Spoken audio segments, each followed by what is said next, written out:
ವ್ಯಕ್ತಿತ್ವದ ಆಯಾಮಗಳ ಕುರಿತು ಹೇಳಿದೆ. ವ್ಯಕ್ತಿತ್ವದ ಆಯಾಮಗಳಲ್ಲಿ ಮೊದಲನೇದಾಗಿ ಹೇಳಿದೆ, ಯಾವ ಹೇಳಿದೆ ಮೊದಲನೇದಾಗಿ ದೈಹಿಕ ಆಯಾಮ ಅಂದ್ರೆ ಏನು ಅಂತ ಕೂಡ ಹೇಳಿದೆ. ಇನ್ನು ಮಾನಸಿಕ ಆಯಾಮ ಅಂದ್ರೆ ಏನು ಅಂತ ಕೂಡ ಹೇಳಿದೆ. ಇಲ್ಲಿ ಬರುವಂತದ್ದು ಭೌತಿಕ ಆಯಾಮದ ಕುರಿತು ನಾನು ಹೇಳಬೇಕು. ಯಾವ ಆಯಾಮ? ಭೌತಿಕ ಆಯಾಮ.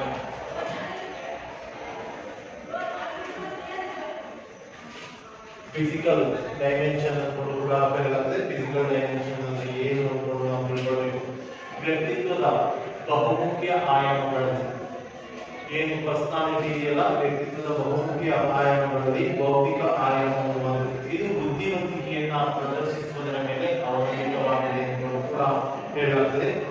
ಅಂದ್ರೆ ಇಲ್ಲಿ ಬುದ್ಧಿವಂತಿಕೆ ಮೇಧಾವಿತನ ಏನು ಕ್ರಿಯಾಶೀಲತೆ, ಯಾವ ರೀತಿ ವ್ಯಕ್ತಿ ಕ್ರಿಯಾಶೀಲನಾಗಿದ್ದಾನೆ, ವ್ಯಕ್ತಿ ಯಾವ ರೀತಿ ಬುದ್ಧಿವಂತನಾಗಿದ್ದಾನೆ, ಅದರ ಜೊತೆಗೆ ಚಿಂತನೆ ತರ್ಕಬದ್ಧವಾಗಿರಬೇಕು, ಮುಂತಾದ ಸಾಮರ್ಥ್ಯಗಳನ್ನ ಒಳಗೊಂಡಿರುವಂತಹ ಆಯಾಮ ಎಂದು ಕೂಡ ಹೇಳಲಾಗುತ್ತದೆ. ಏನು ವ್ಯಕ್ತಿ ತನ್ನಲ್ಲಿರುವ ಸೂಕ್ತವಾದ ಸೃಜನಶೀಲ ಸಾಮರ್ಥ್ಯಗಳನ್ನ ಅರಿತು ತನ್ನ ಜ್ಞಾನ ಸಾಮರ್ಥ್ಯ ಹಾಗೂ ಕೌಶಲ್ಯಗಳನ್ನು ವೃದ್ಧಿಸಿಕೊಂಡಾಗ ಮಾತ್ರ ಅವನ ಬೌದ್ಧಿಕತೆ ವಿಕಾಸ ಹೊಂದುತ್ತದೆ ಎಂದು ಕೂಡ ಹೇಳಬಹುದು. ನಾವು ಭೌತಿಕ ಆಯಾಮವು ವ್ಯಕ್ತಿಯ ಜೀವನ ಪರ್ಯಂತ ಕಲಿತಂತಹ ವಿಷಯಗಳ ಅನುಷ್ಠಾನ ಎಂದು ಕೂಡ ಹೇಳುತ್ತೆ. ಏನು ನಾನು ಹೇಳಿದೆ, ಹುಟ್ಟಿನಿಂದ ಸಾಯುವವರೆಗೆ ಮನುಷ್ಯ ಸಾಕಷ್ಟು ಅನುಭವಗಳನ್ನು ಪಡೆದ. ಈ ಅನುಭವಗಳು ಬುದ್ಧಿವಂತಿಕೆಯನ್ನು ಕೂಡ ಅವಲಂಬಿಸಿರುತ್ತದೆ ಎಂದು ಕೂಡ ಹೇಳಬಹುದು. ಭೌತಿಕ ಪ್ರೌಢಿಮೆ ಹೊಂದಿದ ವ್ಯಕ್ತಿಗೆ ಎಲ್ಲರಿಂದಲೂ ಕೂಡ ಗೌರವ ಸಿಗ್ತದೆ. ಯಾರು ಬುದ್ಧಿವಂತಿರ್ತಾರೋ, ಯಾರು ಜ್ಞಾನವನ್ನು ಹೊಂದಿರ್ತಾನೋ ಅವನಿಗೆ ಏನಾಗ್ತದೆ ಕೇಳಿದ್ರೆ ಎಲ್ಲರಿಂದಲೂ ಕೂಡ ಏನ್ ಸಿಗ್ತದೆ? ಗೌರವ ಸಿಗ್ತದೆ ಎಂದು ಕೂಡ ಹೇಳುತ್ತದೆ. ಸ್ವದೇಶಿ ಪೂಜ್ಯತೆ ರಾಜ, ವಿದ್ವಾನ್ ಸರ್ವತ್ರ ಪೂಜ್ಯತೆ ಎಂದು ಕೂಡ ಹೇಳುತ್ತದೆ. ಅಂದ್ರೆ ಏನು ಕೇಳಿದ್ರೆ ಒಬ್ಬ ರಾಜನಿಗೆ ಅವನ ರಾಜ್ಯದಲ್ಲಿ ಮಾತ್ರ ಗೌರವ ಸಿಕ್ಕಿದೆ. ಒಬ್ಬ ರಾಜನಿಗೆ ಅವನ ರಾಜ್ಯದಲ್ಲಿ ಮಾತ್ರ ಗೌರವ ಸಿಕ್ಕಿದ್ರೆ, ವಿದ್ವಾಂಸನಿಗೆ ಎಲ್ಲ ಕಡೆಯಲ್ಲೂ ಕೂಡ ಏನು ಸಿಗ್ತದೆ? ಗೌರವ ಸಿಗ್ತದೆ ಎಂದು ಕೂಡ ಹೇಳಬಹುದು. ಮೇಧಾವಿಗಳಿಗೆ ಇಡೀ ಜಗತ್ತೇ ಗೌರವಿಸುತ್ತದೆ. ಮೇಧಾವಿಗಳಿಗೆ ಏನ್ ಮಾಡ್ತದೆ? ಇಡೀ ಜಗತ್ತೇ ಗೌರವಿಸುತ್ತದೆ. ಮತ್ತು ಬುದ್ಧಿವಂತ ವ್ಯಕ್ತಿ ಏನ್ ಮಾಡಬಲ್ಲಂದ್ರೆ ಯಾವುದು ಸರಿ ಯಾವುದು ತಪ್ಪು ಎನ್ನುವುದರ ತಿಳುವಳಿಕೆಯನ್ನ ಹೊಂದಿರ್ತಾರೆ. ಬುದ್ಧಿವಂತ ವ್ಯಕ್ತಿ ಏನ್ ಮಾಡಿರ್ತಾನೆ? ಯಾವುದು ಸರಿ ಮತ್ತು ಯಾವುದು ತಪ್ಪು. ಯಾವುದೇ ಸಮಸ್ಯೆ ಬಂದರೂ ಕೂಡ ಬುದ್ಧಿವಂತ ವ್ಯಕ್ತಿ ಏನ್ ಮಾಡ್ತಾನೆ ಹೇಳಿದ್ರೆ ಸುಲಭವಾಗಿ ಅದನ್ನ ಬಗೆಹರಿಸ್ತಾನೆ. ಭೌತಿಕ ಆಯಾಮದಲ್ಲಿ ಬರ್ತದೆ ಅಂತ ಕೂಡ ಹೇಳಬಹುದು. ಏನೇ ಸಮಸ್ಯೆ ಬಂದರೂ ಕೂಡ ಬುದ್ಧಿವಂತರಿಗೆ ಅದು ಸುಲಭ. ಈ ಪರೀಕ್ಷೆ ಯಾರಿಗೆ ಕಷ್ಟ? ಪರೀಕ್ಷೆ ಓದ್ದೇ ವಿದ್ಯಾರ್ಥಿಗಳಿಗೆ ಕಷ್ಟ. ಬುದ್ಧಿವಂತ ವಿದ್ಯಾರ್ಥಿಗಳಿಗೆ ಪರೀಕ್ಷೆ ಕಷ್ಟನಾ? ಇಲ್ಲ. ಹಾಗೆ ಬುದ್ಧಿವಂತ ಬುದ್ಧಿವಂತರು ಏನ್ ಮಾಡ್ತಾರೆ? ಯಾವುದೇ ಸಮಸ್ಯೆಗಳನ್ನು ಸರಿಯಾಗಿ ಪರಿಹರಿಸ್ತಾರೆ ಅಂತ ಕೂಡ ಹೇಳುತ್ತೆ. ಈ ಭೌತಿಕ ಪ್ರೌಢಿಮೆ ಇರುವವರೆಗೂ ಅವನು ಎಲ್ಲರ ಜ್ಞಾನವನ್ನು ಪಡ್ಕೊಳ್ತಾನೆ. ಇತ್ತೀಚೆಗೆ ನಾವು ಏನ್ ಮಾಡ್ತೇವೆ ಹೇಳಿದ್ರೆ ಸಾಕಷ್ಟು ಜ್ಞಾನವನ್ನು ಪಡ್ಕೊಳ್ತೇವೆ. ನಮಗೆ ಸಾಕಷ್ಟು ಅವಕಾಶಗಳಿದೆ ಈಗ ಜ್ಞಾನವನ್ನು ಪಡೆಯಲಿಕ್ಕೆ. ಹಳೆ ಕಾಲದಾಗ ಅಲ್ಲ. ಈಗ ಏನಿದೆ ಹೇಳಿದ್ರೆ ದೂರದರ್ಶನ ಇದೆ, ಇಂಟರ್ನೆಟ್ ಇದೆ ಮತ್ತು ಮೊಬೈಲ್ ಇದೆ. ಸಾಕಷ್ಟು ಜ್ಞಾನವನ್ನ ಪಡ್ಕೊಳ್ತೇವೆ ಎಂದು ಕೂಡ ಹೇಳಬಹುದು. ತನ್ನ ಚಿಂತನಾ ಸಾಮರ್ಥ್ಯದಿಂದ ಸರಿಯಾದನ್ನ ಗುರುತಿಸುವಂತಹ ಒಂದು ಸಾಮರ್ಥ್ಯವನ್ನ ಈತ ಪಡ್ಕೊಂಡಿದ್ದಾನೆ ಎಂದು ಕೂಡ ಹೇಳಬಹುದು. ಇನ್ನು ಇಂದ್ರಿಯ ಹಾಗೂ ಮಾನಸಿಕ ಸಾಮರ್ಥ್ಯಗಳನ್ನ ನಿಯಂತ್ರಣದಲ್ಲಿಟ್ಟುಕೊಳ್ಳುವಂತಹ ಒಂದು ಸಾಮರ್ಥ್ಯ ಆತನಲ್ಲಿ ಕಂಡು ಬರ್ತದೆ. ಬರ್ಕೊಳ್ರಿ. ಭೌತಿಕ ಆಯಾಮ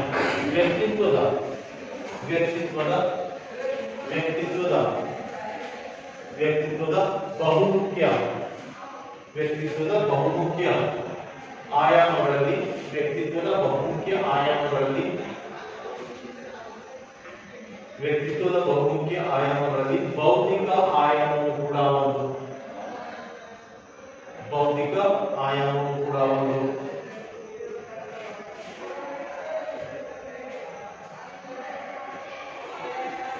ಇದು ವ್ಯಕ್ತಿಯ ಬುದ್ಧಿವಂತಿಕೆ.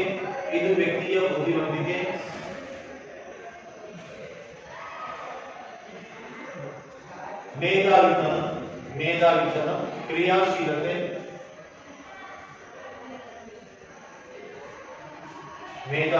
ಕ್ರಿಯಾಶೀಲತೆ, ತರ್ಕಬದ್ಧ ಚಿಂತನೆ ಮುಂತಾದ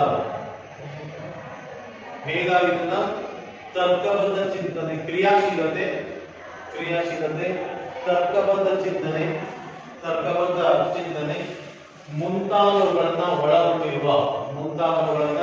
ಒಳಗೊಂಡಿರುವ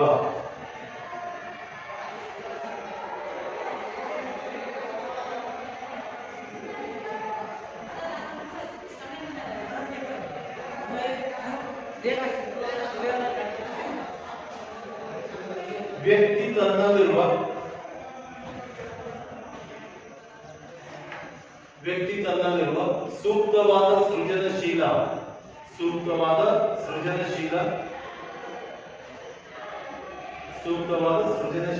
ಸಾಮರ್ಥ್ಯಗಳನ್ನು ಅರಿತು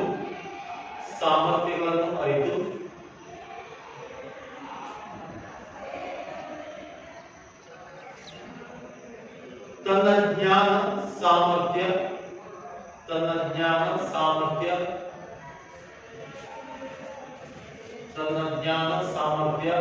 ಹಾಗೂ ಕೌಶಲಗಳನ್ನು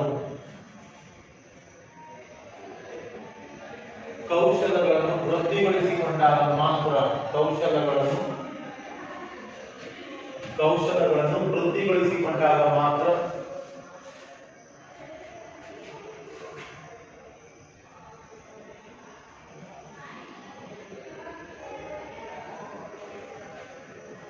ಅವನ ವ್ಯಕ್ತಿತ್ವಕ್ಕೆ ಬೆಲೆ.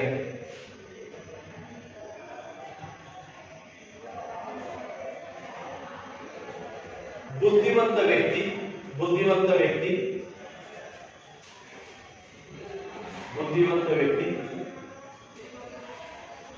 ಯಾವುದೇ ಸಮಸ್ಯೆಗಳನ್ನು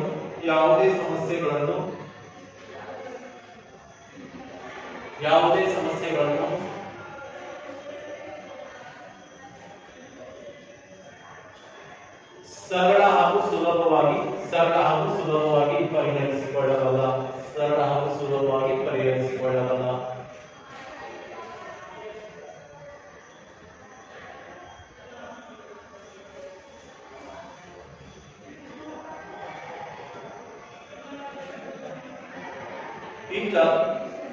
ಈತ ಸರಿ ತಪ್ಪುಗಳ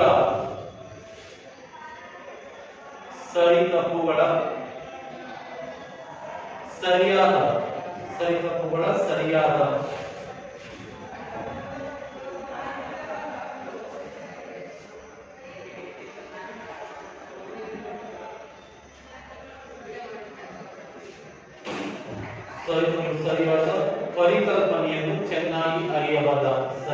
ಪರಿಕಲ್ಪನೆಯನ್ನು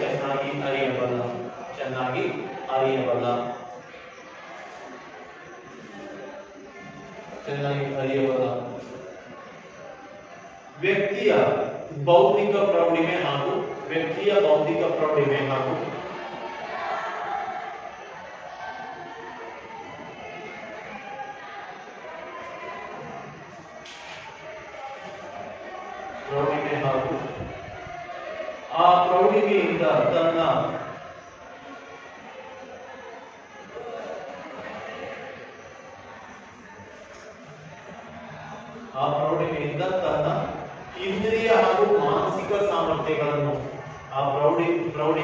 ತನ್ನ ಇಂದ್ರಿಯ ಹಾಗೂ ಮಾನಸಿಕ ಸಾಮರ್ಥ್ಯಗಳನ್ನು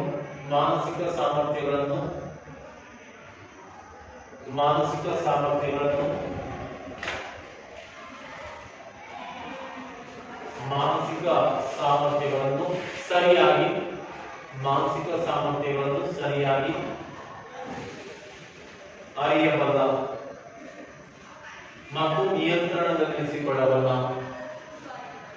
ಮತ್ತು ನಿಯಂತ್ರಣದಲ್ಲಿರಿಸಿಕೊಳ್ಳಬಲ್ಲ.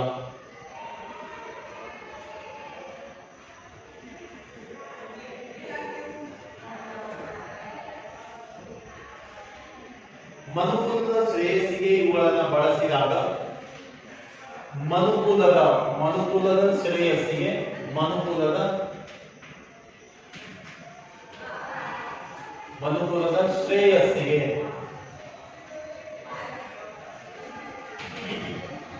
ಶ್ರೇಯಸ್ಸಿಗೆ ಇವುಗಳನ್ನು ಬಳಸಿದಾಗ ಮನುಕುಲದ ಶ್ರೇಯಸ್ಸಿಗೆ ಇವುಗಳನ್ನು ಬಳಸಿದಾಗ ಅವನ ವ್ಯಕ್ತಿತ್ವ ಅವನ ವ್ಯಕ್ತಿತ್ವ ವಿಕಾಸಗೊಳ್ಳುವುದು. ಅವನ ವ್ಯಕ್ತಿತ್ವ ವಿಕಾಸಗೊಳ್ಳುವುದು.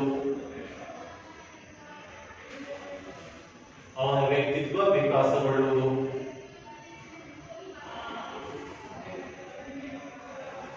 ಇನ್ನು ನೆಕ್ಸ್ಟ್ ಸಾಮಾಜಿಕ ಆಯಾಮ.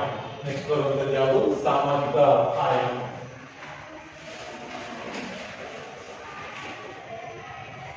ಸಾಮಾಜಿಕ ಆಯಾಮ.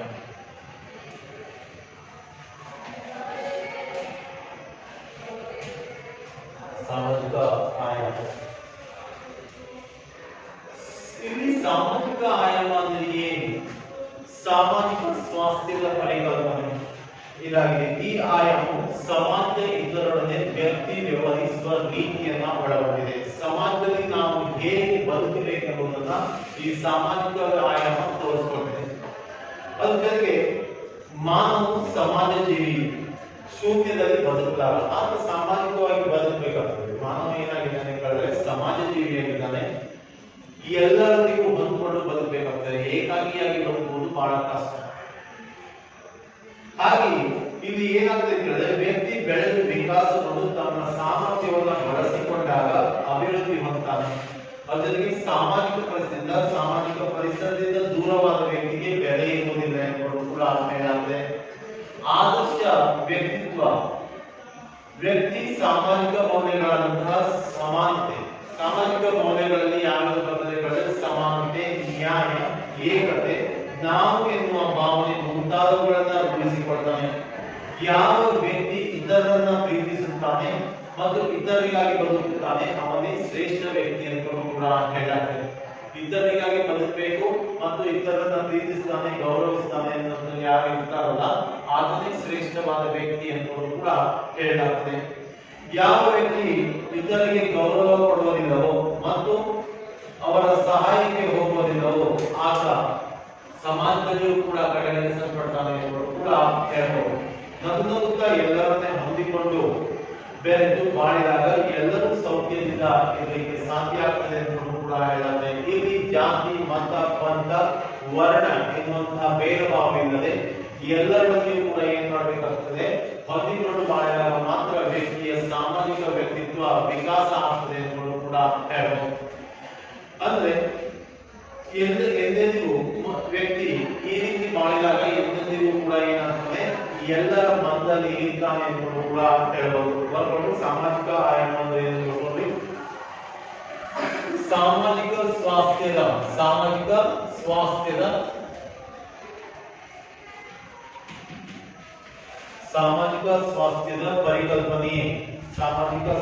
ಪರಿಕಲ್ಪನೆ ಸಾಮಾಜಿಕ ಆಯಾಮವಾಗಿದೆ.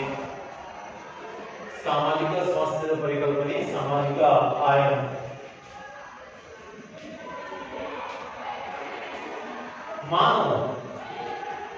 ಮಾನವ ಮೂಲತಃ ಸಮಾಜ ಜೀವಿ.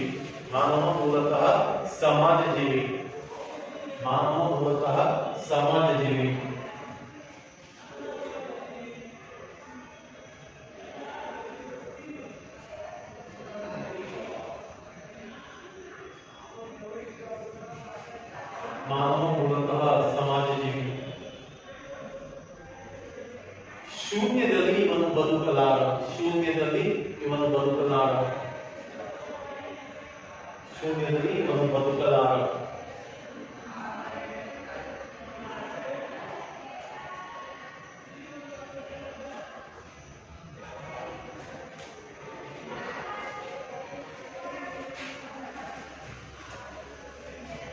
ವ್ಯಕ್ತಿ ಬೆಳೆದು ವಿಕಾಸಗೊಂಡು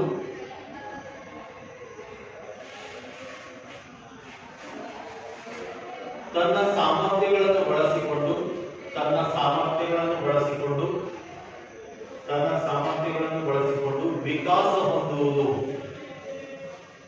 ವಿಕಾಸ ಹೊಂದುವುದು ಸಾಮಾಜಿಕ ಪರಿಸರದಿಂದ ಮಾತ್ರ. ವಿಕಾಸ ಹೊಂದುವುದು ಸಾಮಾಜಿಕ ಪರಿಸರದಿಂದ ಮಾತ್ರ.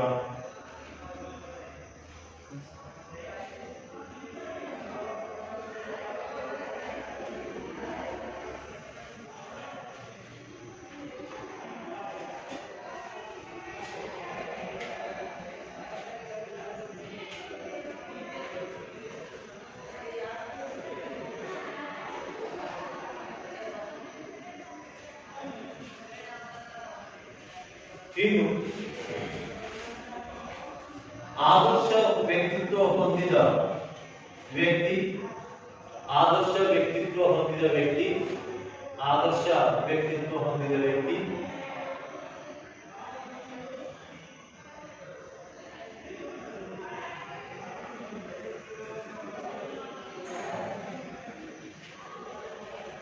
ಆದರ್ಶ ವ್ಯಕ್ತಿತ್ವ ಹೊಂದಿದ ವ್ಯಕ್ತಿ ಸಾಮಾಜಿಕ ಮೌಲ್ಯಗಳಾದ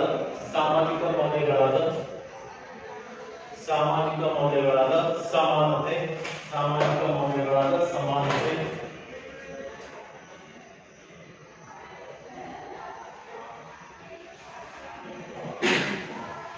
ನ್ಯಾಯ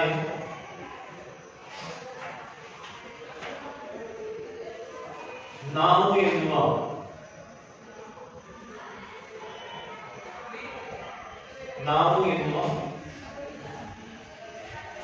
ಭಾವನೆ ಮುಂತಾದವುಗಳನ್ನು ರೂಢಿಸಿಕೊಳ್ಳುತ್ತಾನೆ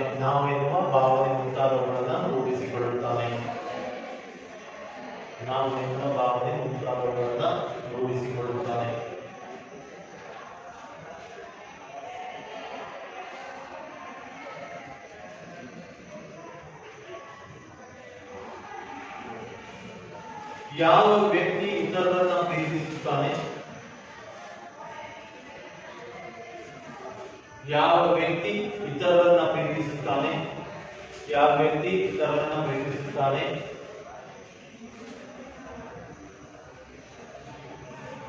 ಮತ್ತು ಇತರರಿಗಾಗಿ ಬದುಕುತ್ತಾನೆ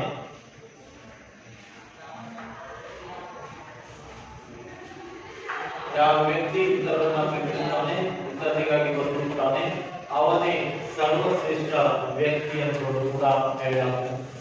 ಅವನೇ ಸರ್ವಶ್ರೇಷ್ಠ ವ್ಯಕ್ತಿ.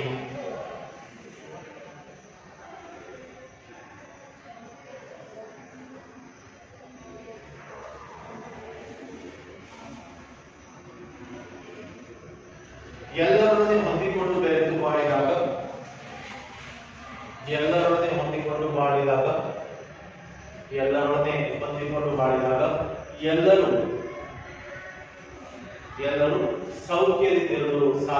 ಎಲ್ಲರೂ ಸೌಖ್ಯದಿಂದಿರಲು ಸಾಧ್ಯ. ಎಲ್ಲರೊಡನೆ ಹೊಂದಿಕೊಂಡು ಬಾಳಿದಾಗ ಎಲ್ಲರೂ ಸೌಖ್ಯದಿಂದಿರಲು ಸಾಧ್ಯ. ಜಾತಿ ವರ್ಣ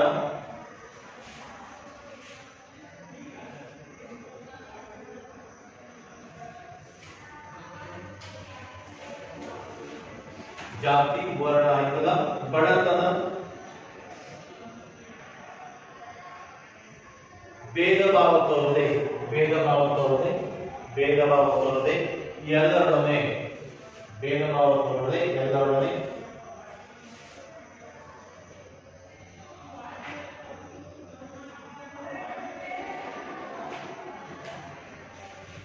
ಸಾಮಾಜಿಕ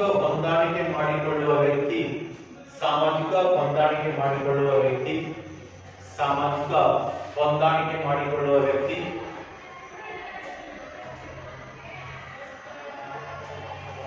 ಎಲ್ಲರ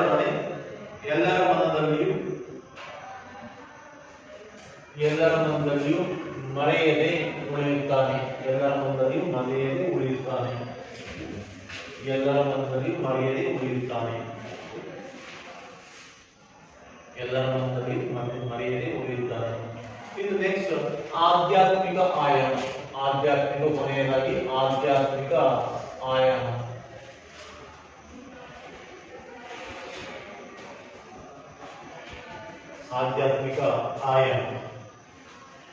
ಈ ಆಯಾಮ ವ್ಯಕ್ತಿತ್ವದ ಆಯಾಮಗಳಲ್ಲಿ ಈ ಆಯಾಮ ಕೊನೆಯ ಆಯಾಮವಾಗಿದೆ ಎಂದು ಕೂಡ ಹೇಳಲಾಗುತ್ತದೆ. ವ್ಯಕ್ತಿಯ ವ್ಯಕ್ತಿತ್ವ ಶ್ರೇಷ್ಠತೆ ಪಡೆಯುವುದೇ ಈ ಆಯಾಮದಿಂದ. ವ್ಯಕ್ತಿಯ ವ್ಯಕ್ತಿತ್ವ ಏನಾದ್ರೆ ಈ ಪರ್ಸನಾಲಿಟಿ ಅನ್ನೋದು ಶ್ರೇಷ್ಠತೆಯನ್ನು ಪಡ್ಕೊಳ್ಳುತ್ತದೆಯಲ್ಲ, ಇದು ಈ ಆಯಾಮದಿಂದ ಎಂದು ಕೂಡ ಹೇಳಬಹುದು. ಬದುಕಿನ ಶ್ರೇಷ್ಠ ಮೌಲ್ಯ ಮತ್ತು ತತ್ವಗಳನ್ನ ಎತ್ತಿ ಹಿಡಿದು ದೈವತ್ವದೊಂದಿಗೆ ಸಂಬಂಧ ಕಲ್ಪನೆ ಮಾಡಿಕೊಳ್ಳುವುದನ್ನ ಇದು ಒಳಗೊಂಡಿದೆ ಎಂದು ಕೂಡ ಹೇಳಲಾಗುತ್ತದೆ. ಹೀಗಾಗಿ ವ್ಯಕ್ತಿತ್ವದ ಉಳಿದೆಲ್ಲ ಆಯಾಮಗಳಿಗೆ ಇದೇ ಆಧಾರ. ಉಳಿದ ಏನು 4 ಆಯಾಮಗಳಿವೆ, ಎಷ್ಟು ಆಯಾಮಗಳಿವೆ? ಟೋಟಲಿಯಾಗಿ 5 ಆಯಾಮಗಳಿವೆ ಅಲ್ಲ, ಇವೆಲ್ಲಕ್ಕೂ ಕೂಡ ಈ ಯಾವುದು ಕೊನೆಯ ಆಯಾಮ ಆಧ್ಯಾತ್ಮಿಕ ಆಯಾಮ ಏನಿದೆಯಲ್ಲ ಅದು ಲಾಸ್ಟ್ ಒಂದು ಇದೆಯಲ್ಲ ಆ ಆಯಾಮನೇ ಎಲ್ಲದಕ್ಕೂ ಆಧಾರ ಎಂದುಕೊಂಡು ಕೂಡ ಹೇಳಲಾಗ್ತದೆ. ಪ್ರತಿಯೊಬ್ಬ ವ್ಯಕ್ತಿಯಲ್ಲಿ ಅಗೋಚರ ಶಕ್ತಿಗಳಿದ್ದು ಅದೇ ಅವನ ವರ್ತನೆಗೆ ದಾರಿ ತೋರುವ ಹಾಗೂ ಮಾರ್ಗದರ್ಶಿಸುವ ಕಾರ್ಯವನ್ನು ನಿರ್ವಹಿಸುತ್ತದೆ ಎಂದು ಕೂಡ ಹೇಳಬಹುದು. ಇದರಿಂದ ವ್ಯಕ್ತಿಯಲ್ಲಿ ಜ್ಞಾನ ಶಕ್ತಿ ಉತ್ಪಾದನೆ ಆಗ್ತದೆ ಎಂದು ಕೂಡ ಹೇಳಲಾಗ್ತದೆ. ನಾಯಕತ್ವ, ಮನಸ್ಥೈರ್ಯ ಮುಂತಾದ ಗುಣಗಳನ್ನ ಹೊಂದಿದ ವ್ಯಕ್ತಿ ನಿರ್ಮಾಣ ಆಗ್ತದೆ ಎಂದು ಕೂಡ ಹೇಳಬಹುದು. ಮೌಲ್ಯಗಳಿಗೆ ಆದರ್ಶ ವ್ಯಕ್ತಿತ್ವ ತಂದು ಕೊಡುತ್ತದೆ ಎಂದು ಕೂಡ ಹೇಳಲಾಗ್ತದೆ. ಇಲ್ಲಿ ವ್ಯಕ್ತಿತ್ವ ಬರ್ಕೊಳ್ಳಿ.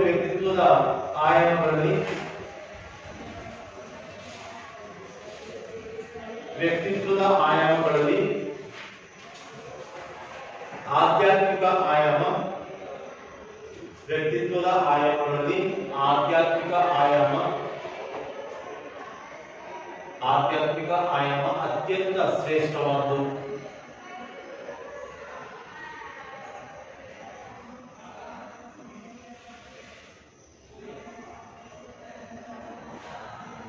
ಬದುಕಿನ ಶ್ರೇಷ್ಠ ಮೌಲ್ಯ ಹಾಗೂ ತತ್ವಗಳನ್ನ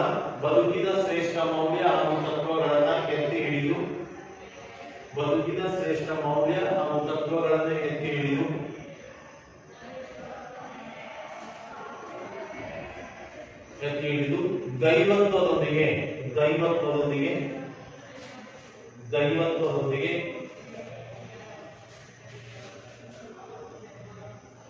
ಸಂಬಂಧ ಕಲ್ಪನೆ ಮಾಡಿಕೊಳ್ಳುವ ಅಂಶಗಳನ್ನ ದೈವತ್ವದೊಂದಿಗೆ ಸಂಬಂಧ ಕಲ್ಪನೆ ಮಾಡಿಕೊಳ್ಳುವ ಅಂಶಗಳನ್ನ ಇದು ಒಳಗೊಂಡಿದೆ.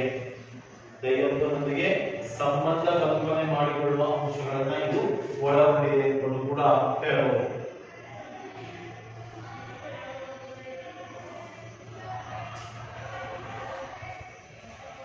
ದೈವತ್ವದ ಗುಣಗಳಾದ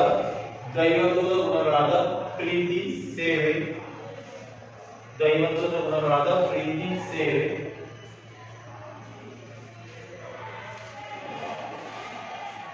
ಪರಿಶುದ್ಧತೆ,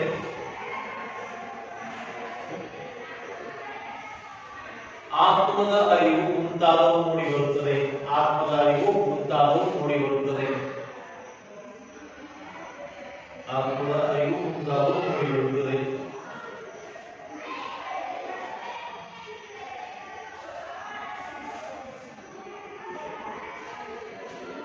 ಆಧ್ಯಾತ್ಮಿಕ ಆಯಾಮವು ವ್ಯಕ್ತಿಯ ವಿಧೇಯತೆ,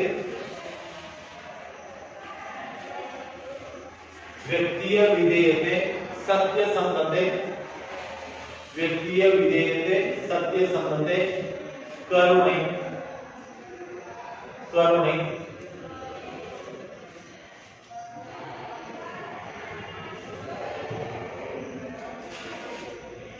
ಸೌಜನ್ಯತೆ, ನಿಸ್ವಾರ್ಥತೆ,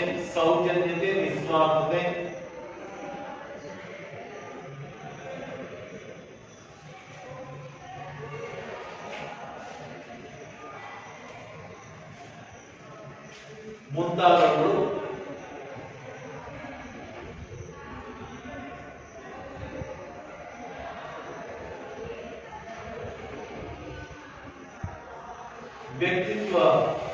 ವ್ಯಕ್ತಿಗೆ ಆದರ್ಶ ವ್ಯಕ್ತಿತ್ವ ತಂದುಕೊಡುತ್ತದೆ.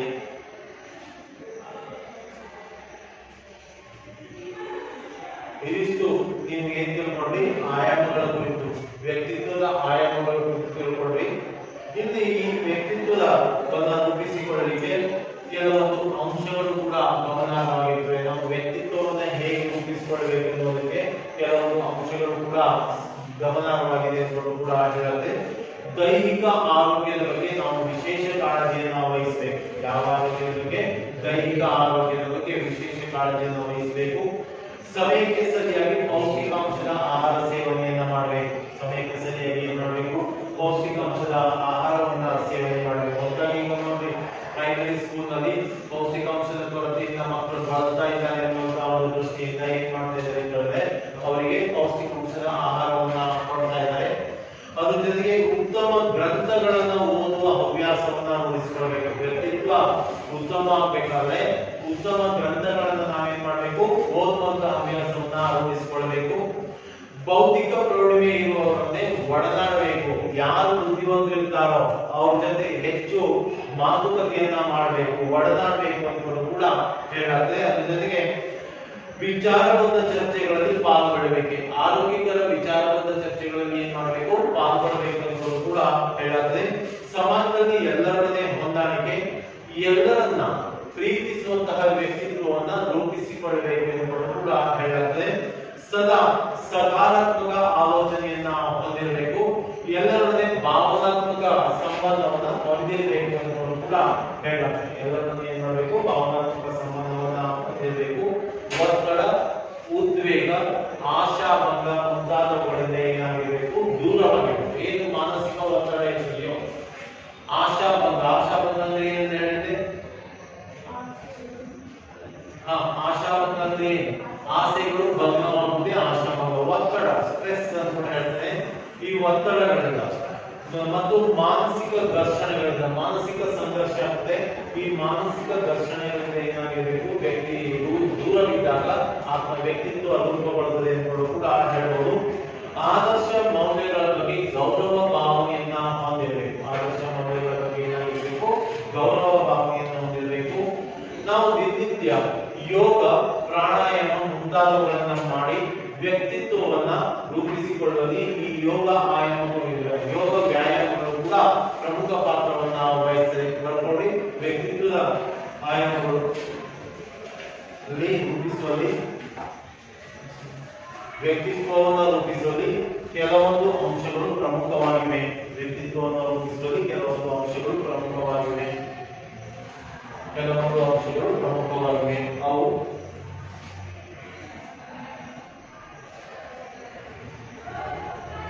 ದೈಹಿಕ ಆರೋಗ್ಯದ ಬಗ್ಗೆ ವಿಶೇಷ ಗಮನ ಹರಿಸಬೇಕು. ದೈಹಿಕ ಆರೋಗ್ಯದ ಬಗ್ಗೆ ವಿಶೇಷ ಗಮನವನ್ನ ಹರಿಸಬೇಕು. ದೈಹಿಕ ಆರೋಗ್ಯದ ಬಗ್ಗೆ ವಿಶೇಷ ಗಮನವನ್ನ ಹರಿಸಬೇಕು.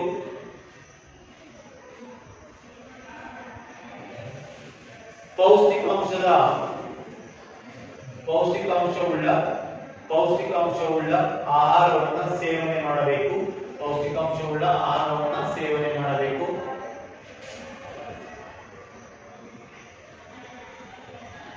ಪೌಷ್ಟಿಕಾಂಶವುಳ್ಳ ಆಹಾರವನ್ನ ಸೇವನೆ ಮಾಡಬೇಕು. ಉತ್ತಮ ಗ್ರಂಥಗಳನ್ನ ಓದುವ ಹವ್ಯಾಸವನ್ನ ರೂಢಿಸಿಕೊಳ್ಳಬೇಕು. ಉತ್ತಮ ಗ್ರಂಥಗಳನ್ನು ಓದುವ ಹವ್ಯಾಸಗಳನ್ನು ರೂಢಿಸಿಕೊಳ್ಳಬೇಕು.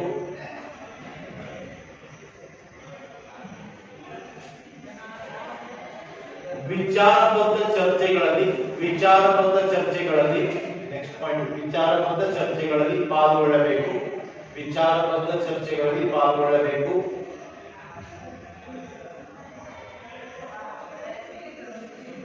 ವಿಚಾರಬದ್ಧ ಚರ್ಚೆಗಳಲ್ಲಿ ಪಾಲ್ಗೊಳ್ಳಬೇಕು.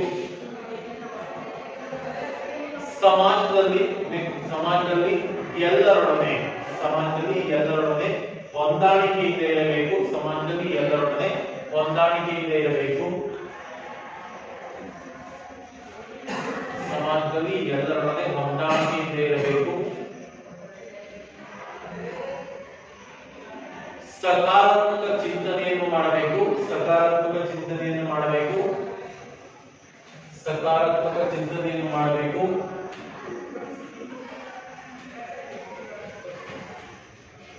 ಸಕಾರಾತ್ಮಕ ಚಿಂತನೆಯನ್ನು ಮಾಡಬೇಕು. ಒತ್ತಡ, ಉದ್ವೇಗ, ಮಾನಸಿಕ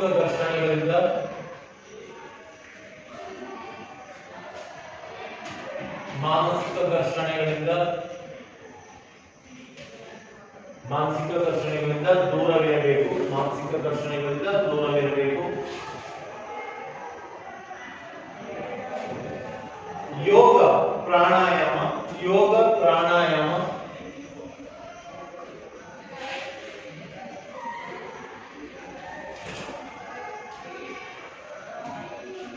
ಪ್ರಾಣಾಯಾಮ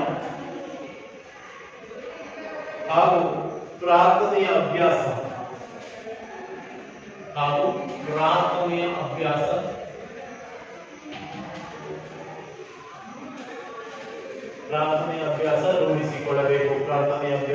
ರೂಢಿಸಿಕೊಳ್ಳಬೇಕು. ಇದಿಷ್ಟು ವ್ಯಕ್ತಿತ್ವದ ಆಯಾಮಗಳು. ನಾನು ಹೇಳಿದೆ ಪ್ರಾರ್ಥನೆಯ ಅಭ್ಯಾಸ ರೂಢಿಸಿಕೊಳ್ಳಬೇಕು ಆಯ್ತಲ್ಲ. ವ್ಯಕ್ತಿತ್ವ ಅಂದ್ರೆ ಏನು ಅಂತ ಹೇಳಿದೆ. ವ್ಯಕ್ತಿತ್ವಕ್ಕೆ ಪರ್ಸನಾಲಿಟಿ ಅಂತ ಕೂಡ ಹೇಳಿದೆ. ಪರ್ಸನಾಲಿಟಿ ಅಂದರೆ ವ್ಯಕ್ತಿತ್ವದ ಆಯಾಮಗಳನ್ನ ಹೇಳಿದ್ವಿ. ವ್ಯಕ್ತಿತ್ವದ ಆಯಾಮಗಳಲ್ಲಿ ಮೊದಲನೇ ಯಾವುದು? ಲಕ್ಷ್ಮಿ. ಮೊದಲನೇ ಆಯಾಮ ದೈಹಿಕ ಆಯಾಮ, ಎರಡನೇದು ಮಾನಸಿಕ ಆಯಾಮ, ಮೂರನೇದು ನಾಲ್ಕನೇದು ಸಾಮಾಜಿಕ ಆಯಾಮ, ಐದನೇದು ಆಧ್ಯಾತ್ಮಿಕ ಆಯಾಮ ಅಂತ ಹೇಳಿದ್ರೆ ಈ ಆಯಾಮಗಳು ಬಹಳ ಮುಖ್ಯ. ಈ ಆಯಾಮಗಳ ಮಹತ್ವ ಏನು ಅಂತ ಕೂಡ ಹೇಳಿದ್ದೇನೆ. ಅದ್ರ ಜೊತೆಗೆ ಇನ್ನಿತರ ಹವ್ಯಾಸಗಳನ್ನು ಬೆಳೆಸ್ಕೊಳ್ಬೇಕು ಅಂತ ಕೂಡ ಹೇಳಿದೆ. ಒಂದೇ ಯಾವ ಹವ್ಯಾಸಗಳನ್ನು ಬೆಳೆಸ್ಕೊಳ್ಬೇಕು ಅಂತ ಹೇಳಿದೆ. ಲಾಸ್ಟಿಗೆ ಹೇಳಿದ್ನಲ್ಲ, ದೈಹಿಕ ಸ್ಟ್ಯಾಂಡರ್ಡ್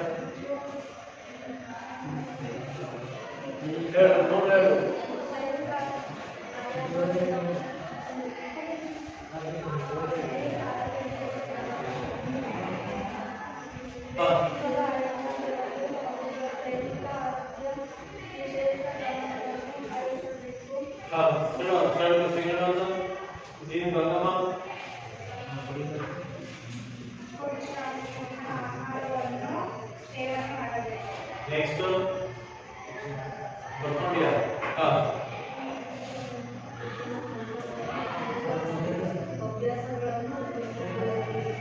ಜೋರಾಗಿ ಹೇಳ್ರಿ.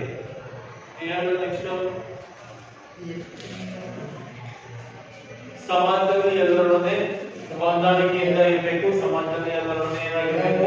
ಹೊಂದಾಣಿಕೆಯಿಂದ ಇರಬೇಕು ಅಂತ ಹೇಳಿದೆ. ನೆಕ್ಸ್ಟ್ ನೀನು ಹೇಳು ಲಕ್ಷ್ಮಿ.